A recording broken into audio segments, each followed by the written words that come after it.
धार्मिक शास्त्रों में मंगलकारी गुरु प्रदोष व्रत में सायंकाल के समय पूजा की जाती है और इस दिन व्रत रखकर पौराणिक कथा पढ़ने मात्र से शत्रु कष्ट तथा समस्त पापों का नाश होता है और ऐश्वर्य और विजय का शुभ वरदान तथा आशीष मिलता है।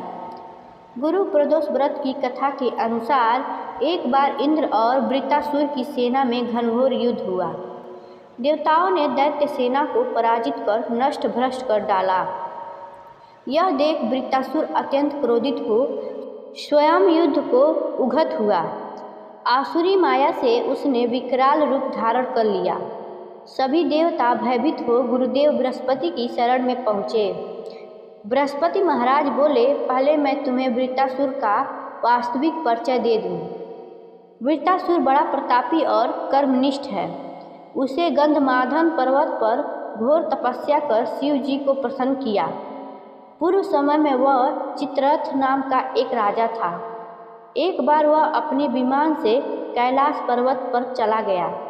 वहाँ शिव जी के वाम अंग में माता पार्वती को विराजमान देखकर वह उपहास पूर्वक बोला, हे प्रभु, मोह माया में फंसे होने के कारण हम स्त्रियों के वशीभूत रहते हैं, किंतु देवलोक में ऐसा दृष्टिगोचर नहीं हुआ कि स्त्री आलिंगनबद्ध हो सभा में बैठे।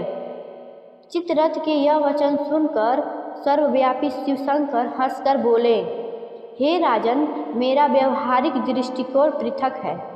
मैंने मृत्युदाता कालकूट महाविष का पान किया है, फिर भी तुम साधारण जन की भांति मेरा उपहास उड़ा रहे हो। माता पार्वती क्रोधित हो चित्ररथ से संबोधित हुई, अरे दुष्ट, तूने सर्वव्यापी महेश्वर के साथ ही मेरा भी उपहास उड़ाया है। अतः एवं मैं तुझे वह शिक्षा दूंगी कि फिर तू ऐसे संतों के उपहास का दुस्साहस भी नहीं करेगा। अब तू दैत्य स्वरूप धारण कर विमान से नीचे गिर, मैं तुझे श्राप देती हूँ।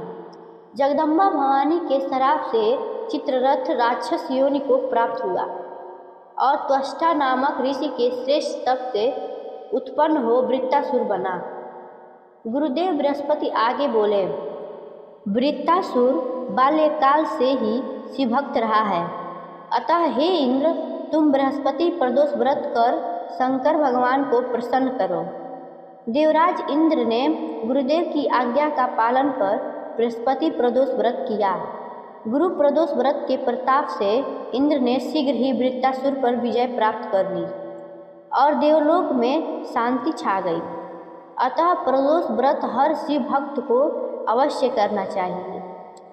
धन्यवाद। Like and subscribe my channel.